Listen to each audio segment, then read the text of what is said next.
آج ہم بات کریں گے خانیت قلات کی، ایک ایسی طاقتور ریاست کی کہانی جس کی تاریخ تو صدیوں پرانی ہے، لیکن اس کا اختتام وہ بہت ہی ڈرامائی ہے۔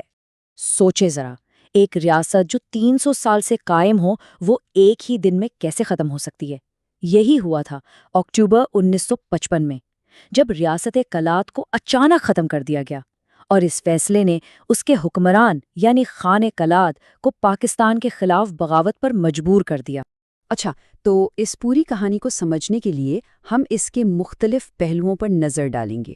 شروع کریں گے اس خاندان کے عروج سے، پھر دیکھیں گے اس کا سنہری دور، انگریزوں کے ساتھ تعلقات، اور آخر میں اس کے الحاق اور خاتمے کی بات کریں گے۔ اور ہاں، یہ بھی دیکھیں گے کہ آج اس کی کیا میراث باقی۔ تو چلیں کہانی شروع کرتے ہیں، بالکل شروع سے، اس وقت سے جب یہ علاقہ مغلوں کا ایک صوبہ ہوا کرتا تھا اور پھر یہاں بلوچ حکمرانی کا آغاز ہوا۔ یہ وہ دور تھا جب سلطنتیں بگڑ رہی تھیں اور قبائلی روایات بہت اہم تھیں۔ یہاں دیکھیں، 15ویں صدی میں اس علاقے پر بروہی قوم کی حکومت تھی، پھر 16ویں صدی میں یہ مغلیہ سلطنت کا حصہ بن گیا، لیکن اصل تبدیلی آئی 1666 میں، جب میر احمد خان نے احمد زئی خاندان کی بنیاد رکھی۔ یہ ایک بہت بڑا موڑ تھا۔ اور سب سے دلچسپ بات پتہ ہے کیا ہے؟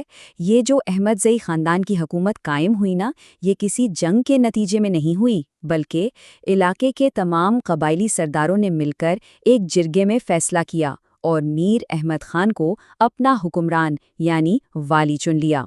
یہ ایک اجتماعی فیصلہ تھا۔ اچھا، تو اس نئے خاندان کے آنے کے بعد کلات اپنے سنہری دور میں داخل ہوئی، اور اس عروج کا سہرا جاتا ہے ایک خاص حکمران کو، میر نصیر خان نوری، جن کا ویژن کمال کا تھا۔ تو میر نصیر خان نوری نے کیا کیا؟ انہوں نے اپنی پوری ریاست کو انتظامی طور پر 2 بڑے حصوں میں تقسیم کر دیا۔ شمالی علاقہ کہلایا سراوان اور جنوبی چھالاوان۔ ہر حصے کا ایک سربراہ مقرر کر دیا گیا۔ اس سے نہ صرف حکومت چلانا آسان ہو گیا، بلکہ فوج کو منظم کرنا بھی بہت بہتر ہو گیا۔ کیا کمال کی حکمت عملی تھی! اس تنظیم اور طاقت کی وجہ سے قلات کا اثر صرف اپنی سرحدوں تک محدود نہیں رہا، انہوں نے دور دور تک اتحاد بنائے، اور اس کی سب سے بڑی مثال ہے افغان حکمران احمد شاہ ابدالی کے ساتھ ان کا مشہور اتحاد۔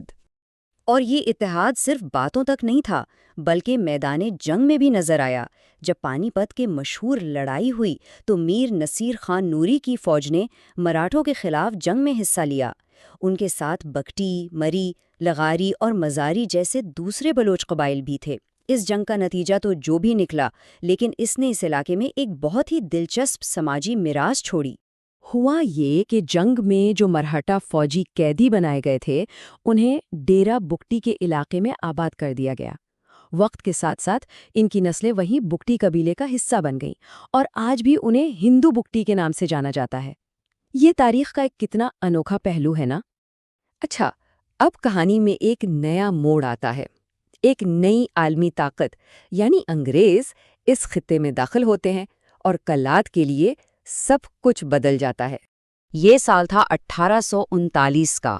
اس وقت برطانوی اور روسی سلطنتوں کے درمیان ایک بڑی کشمکش چل رہی تھی، جسے دی گریٹ گیم کہا جاتا ہے، اور اس گیم کا میدان اب قلات کے دروازے تک آ پہنچا تھا۔ بس یہاں سے قلات کی خود مختاری پر اثر پڑنا شروع ہو گیا۔ تو ہوا یہ کہ 1876 تک انگریزوں نے قلات کو ایک مرکزی ریاست تو مان لیا، جس کے ماتحت خاران، مکران اور لزبیلا جیسی دوسری ریاستیں بھی تھیں، لیکن اہم بات یہ ہے کہ اب قلات برٹش انڈین ایمپائر کا حصہ تھی، یعنی حکمران خانی تھے، لیکن ان کی نگرانی کے لیے ایک برطانوی ایجنٹ موجود ہوتا تھا، تو خود مختاری مکمل نہیں رہی تھی۔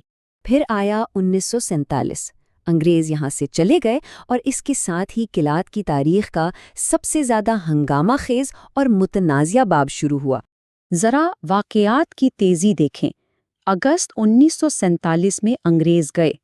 کچھ مہینوں بعد مارچ 1948 میں قلات نے پاکستان سے الحاق کر لیا۔ پھر اکتوبر 1955 میں قلات کی ریاستی حیثیت ہی ختم کر دی گئی، اور اس کے ٹھیک 3 سال بعد 1958 میں خان نے بغاوت کر دی اور انہیں گرفتار کر لیا گیا۔ مطلب صرف ایک دہائی کے اندر سب کچھ بدل گیا۔ تو جب ریاست ختم کرنے کا اعلان ہوا تو اسے خاموشی سے قبول نہیں کیا گیا۔ خانِ قلات احمد یار خان نے اس پر شدید رد عمل دکھایا اور باقاعدہ ایک مسلح بغاوت شروع کر دی۔ یہ نئی بننے والی ریاست پاکستان کے لیے ایک بہت بڑا چیلنج تھا۔ اور یہاں سیاست کی پیچیدگی دیکھیں۔ جن احمد یار خان نے بغاوت کی قیادت کی، جنہیں گرفتار کیا گیا، کچھ عرصے بعد مذاکرات ہوئے اور انہی کو بلوچستان کا گورنر بھی بنا دیا گیا، یعنی پہلے آخری حکمران، پھر باغی رہنما اور پھر صوبے کے گورنر۔ تو اب سوال یہ پیدا ہوتا ہے کہ جب ریاست ہی نہیں رہی تو آج خانیت قلات کا کیا بچا ہے؟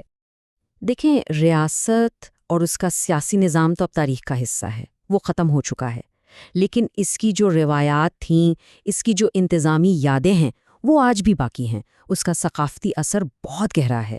مثال کے طور پر چیف آف جھالاوان کا خطاب آج بھی استعمال ہوتا ہے۔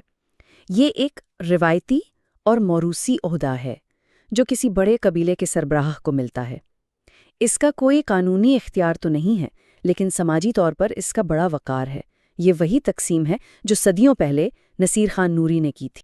تو قلات کی کہانی ہمیں یہ سکھاتی ہے کہ ریاستیں بنتی ہیں اور ختم بھی ہو جاتی ہیں، سرحدیں اور قانون بدلے جا سکتے ہیں، لیکن جو ثقافتی میراث ہوتی ہے، جو روایت ہوتی ہیں، وہ نسلوں تک لوگوں کی شناخت کا حصہ بنی رہتی ہیں۔